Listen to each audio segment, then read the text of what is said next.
All right, everyone, welcome back. Ready for some more finance tidbits? Always ready. Today, we're taking a look at the Putnam Premier Income Trust Report for the period ending July 31st, 2024. Oh, interesting. Always good to peek into how these funds are doing, especially with all the market ups and downs we've seen lately. Exactly, and that's kind of our mission today, right?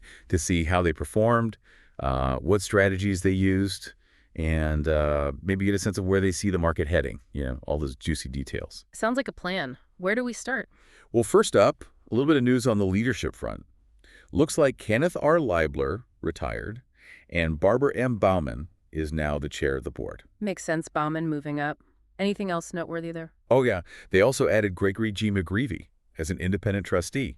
He comes with a ton of experience from his time at Invesco Ltd., so that's an interesting addition for sure. Invesco, huh? Yeah, that could bring some valuable insights. Absolutely. All right, let's get to the numbers, everyone's favorite part. The fund had a 9.46% return at net asset value. Not too shabby. How did that compare to their benchmarks? Well, they actually beat both of them. The ICE BOFR U.S. Treasury Bill Index came in at 5.48%, and the Bloomberg Government Bond Index was even lower at 4.18%. So they outperformed, but hold on a second. Remember, the S&P 500 was up a whopping 22.15% during the same period. Yeah, that's true. See the point. So I guess this isn't really a fund for someone trying to, hit it big in the market, right? You got it. This fund is more about consistent income and protecting your money. It's about stability and steady growth, not necessarily shooting for the moon. Makes sense. Different strokes for different folks, depending on their goals. Absolutely. Got to align your investments with what you're trying to achieve. Okay, so we've got the performance overview. Now let's see what we can learn about their strategy. We've got some great insights from Mike Salm, the portfolio manager. Oh, straight from the source. Always good to hear from the person calling the shots. So, Mike revealed that their mortgage credit strategies were a big win this year. Specifically, their plays in RMBS and CMBS, residential and commercial mortgage-backed securities. Interesting. But wasn't there a lot of talk about mortgage rates going up and, affordability concerns in the housing market? How'd that sector do so well? Good question. It seems the U.S. housing market stayed pretty strong, defying some expectations. Strong demand, limited supply, you know the drill. The fund seems to have capitalized on that resilience in the RMBS market. Riding that wave, I see. Now, on the flip side, their currency risk strategies didn't fare as well. Basically, they were hedging with safe haven currencies, the U.S. dollar, Japanese yen, and Swiss franc. Right, those currencies that tend to hold their value and everyone's a little nervous about the market. Yeah, exactly. It's kind of like an insurance policy against big market turmoil. But this time around, both the yen and the franc actually weakened, and the U.S. dollar was all over the place, which ended up hurting their performance a bit. It just goes to show that even with a solid strategy, sometimes those unexpected market shifts can throw a wrench in the works. Totally. I mean, no one has a crystal ball, right? Nope, no crystal ball, unfortunately. All right, moving on. Mike also talked about their use of derivatives. Oh, derivatives, that's where things can get a little complicated for some folks. Yeah, for sure, but I think we can break it down. Essentially, they're using tools like CMBX, credit default swaps, interest rate swaps, and options for hedging and, trying to take advantage of specific situations. Right, it's about managing risk and trying to optimize returns, even in tricky markets. One detail that really stood out to me was that they even used options to, specifically target prepayment risk associated with their collateralized mortgage obligations. Wow, that's getting into the nitty-gritty. Yeah, they're really getting granular with their risk management. It's impressive how they're managing all these moving parts. Absolutely. Okay, let's shift gears to Mike's market outlook. What's he seeing on the horizon? Lead the way. I'm all ears. Well, starting with corporate bonds, he expects them to hold up pretty well. He sees strong fundamentals and spreads, even though they're considered a bit pricey historically. Interesting. I know corporate bonds can sometimes take a hit when interest rates rise, so it sounds like he's pretty optimistic about the overall health of companies out there. Yeah, seems like it. Now, commercial real estate, or CRE as they call it, is facing some headwinds, wouldn't you say? Definitely. Higher interest rates are a factor, and there's still a lot of uncertainty around the office sector, especially after the whole pandemic shift to remote work. Right, everyone's wondering what the future holds for office spaces.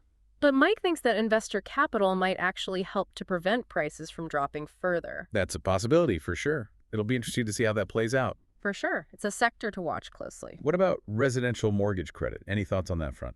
Mike's actually pretty bullish on this one. He sees homeowner balance sheets as strong, which is a positive sign. However, he did mention that wage pressure on construction costs could put a bit of a squeeze on the supply of new homes. Yeah, that makes sense, especially with that supply-demand imbalance we talked about earlier. Yeah. If fewer new homes are built, prices could stay high, which could actually be good for the RMBS sector. It's all connected, isn't it? Exactly. Yeah.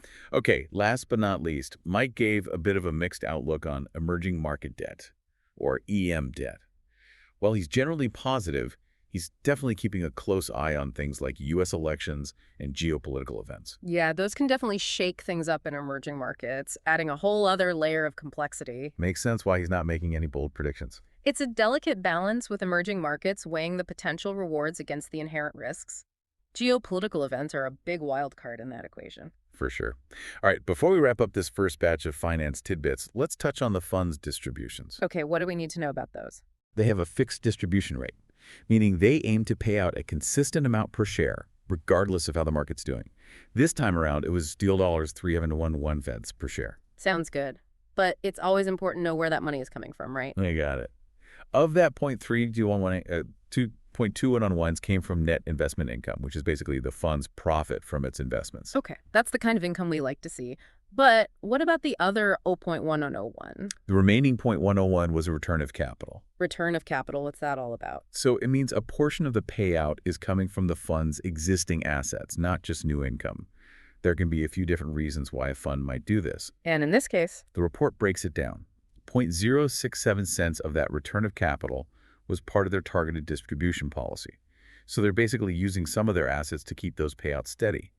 The other $0.034 came from swap and foreign currency losses. so they're offsetting some investment losses with a return of capital. Makes sense. It's all about transparency for investors so they know where their distributions are coming from. All right, welcome back. Let's dive a little deeper into what the Putnam Premier Income Trust is actually holding in their portfolio. Get a feel for their strategy. Right. Flipping through this report, it's clear they're not afraid to diversify. Investments spread across all sorts of sectors, even different countries. That's one of the big advantages of a diversified fixed income portfolio, right? Yes. It helps spread the risk around, so if one area kind of takes a hit, the whole thing isn't dragged down as much. Makes sense. So where are they putting their money? Any sectors that really stand out? Well, as of July 31st, their biggest allocation, about 34.8%, was in mortgage-backed securities. Ah, yeah, that tracks with what Mike Somm was saying about their mortgage credit strategies being a big performance driver. Right. They've got investments in both agency and non-agency collateralized mortgage obligations, or CMOs for short. CMOs, those are basically bundles of mortgage loans, right? Yeah. Sliced and diced into different, what do they call them, tranches, based on their risk and maturity. Exactly, but I'm curious, with interest rates being such a big factor these days, why did they go this route with CMOs? Yeah, good question. Well, it seems like they were particularly interested in certain types of CMOs that actually benefit from rising interest rates.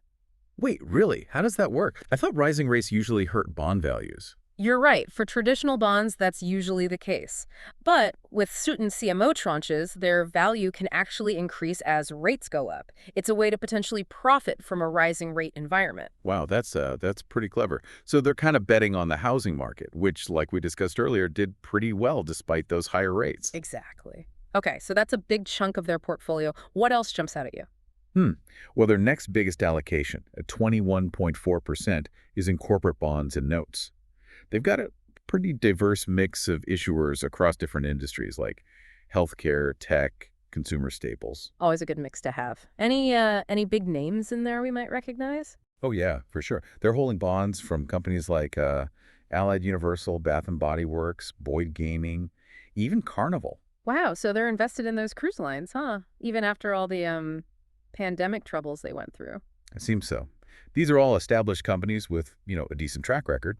But of course, even big companies can face challenges, so it's always important to look at the credit risk before investing in any corporate bonds. Couldn't agree more. Due diligence is key. All right, so we've got mortgage-backed securities and corporate bonds making up the bulk of the portfolio. What about the rest? Well, they've got a decent amount in foreign government and agency bonds and notes, about 8.1%. This adds some geographic diversification, tapping into potential growth in other parts of the world. Global exposure makes sense. And they're not just sticking to, like, developed markets, are they? Any ventures into emerging markets? You bet. They've got a small stake in bonds from governments in places like, let me see, Benin, Brazil, Chile, even Mongolia. Mongolia. Wow, that's interesting. But remember Mike Som's cautious outlook on emerging market debt? This allocation seems to reflect that. They're kind of dipping their toes in the water, but not diving in head first. Yeah, I think that's wise. Higher potential returns often come with higher risks, and emerging markets can be especially volatile. Got to factor in all those global events and political uncertainties. Absolutely. It's a balancing act for sure. Now, another interesting thing I noticed was their allocation to short-term investments, which comes in at about 24.5%. Short term. But wouldn't those usually have like lower yields than longer term bonds? Generally, yes, but short-term investments play a crucial role in managing a portfolio's liquidity and flexibility. They provide a cushion of cash that can be quickly put to work if, say, a really good investment opportunity pops up. Ah, so it's about being nimble and ready to pounce. What kind of short-term investments are we talking about here? It's a mix of things like commercial paper, U.S. Treasury bills, even shares in money market funds. These are all very liquid and relatively low-risk investments that provide a solid base for the portfolio. So it's not all about chasing those high yields, right? They're strategically allocating a good chunk of their assets to short-term investments just to make sure they have the flexibility to navigate any market shifts and seize new opportunities. You got it. It's a reminder that building a strong portfolio isn't just about picking the highest yielding assets. It's about striking a balance between risk and return, liquidity, and growth potential, all while keeping the fund's overall goals in mind. It really gives us a glimpse into their thought process, their decision-making. Definitely. Now, remember, we're just scratching the surface of this Putnam Premier Income Trust report. There's a lot more to unpack, especially when it comes to the more advanced tools and techniques they use to manage risk and, try to enhance returns. That's where the real meat of their investment strategy lies. Okay, you've piqued my curiosity. I'm ready to dive into those complexities. Let's get to it. Okay, we're back, ready for our final helping of finance tidbits from this Putnam Premier Income Trust report, ready to dig into some of those more advanced tools they're using. Absolutely. Let's break down how they're using things like forward currency contracts, options, and swaps to really fine-tune their approach. Yeah, I think those can be a bit intimidating for some folks. So let's start with those forward currency contracts. What's the main idea there? Basically, these contracts allow them to lock in exchange rates for, future transactions involving foreign currencies. It's all about managing the risk that currency fluctuations could eat into their returns. Okay, so let's say they invested in some bonds issued in euros, and they think the euro might weaken against the dollar. They could use a forward contract to kind of protect themselves, right? Exactly. They'd lock in a favorable rate for when they eventually, convert those euros back to dollars. It's a way to hedge against those currency swings. Makes sense. Now, we talked a bit about options earlier. How do those fit into their overall strategy?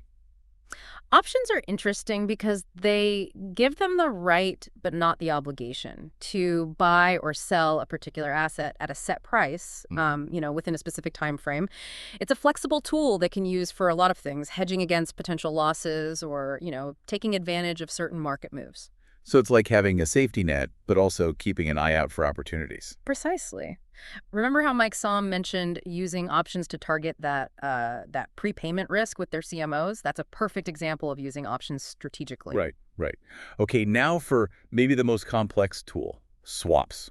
Swaps can be a little tricky, for sure. Essentially, they're agreements between two parties to exchange cash flows based on different financial instruments.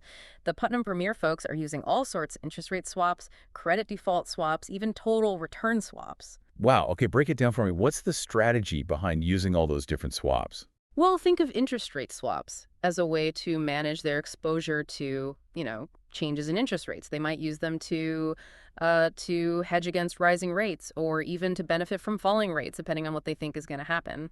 So they're basically swapping fixed interest payments for floating ones, or vice versa, depending on their outlook for rates. Exactly. It's all about fine-tuning their sensitivity to those interest rate movements. Okay, I'm following so far. Now, credit default swaps, those sound a bit riskier. What's the deal with those?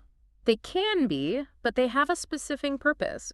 Credit default swaps, or CDS, are essentially insurance against a borrower, defaulting on their debt. So if they're worried about a particular bond issuer, like maybe their creditworthiness is shaky, they could use a CDS to protect themselves if that issuer fails to pay up. You got it. It's a way to kind of transfer some of that credit risk to another party. Smart. Okay, last one, total return swaps. What are those all about? Total return swaps are pretty interesting. With these, the fund basically receives the total return, both price appreciation and any income of a specific asset without actually owning it. Wow. So they can tap into an asset's potential without actually buying it outright. Yeah. What's the benefit there? Well, it gives them more flexibility and potentially, the chance to boost their returns.